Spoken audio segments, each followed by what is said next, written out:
Fixing Google Authenticator on iOS is a straightforward process that can be completed in a few steps. To begin, ensure that your device is running the latest version of iOS and that the Google Authenticator app is up to date. First, open the App Store and search for Google Authenticator to check for any available updates.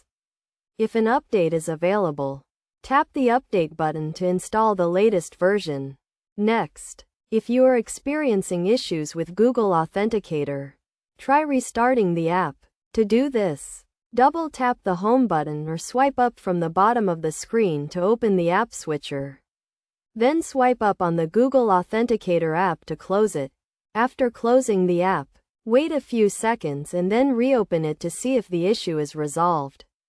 If the problem persists, try uninstalling and reinstalling the app.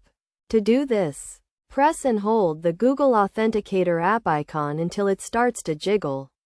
Then tap the minus sign in the corner of the icon to uninstall it. Once the app is uninstalled, open the App Store and search for Google Authenticator to reinstall it. After reinstalling the app, you will need to set it up again by scanning the QR code or entering the secret key for each of your accounts. It is also important to ensure that the time on your device is correct, as Google Authenticator uses the time to generate authentication codes.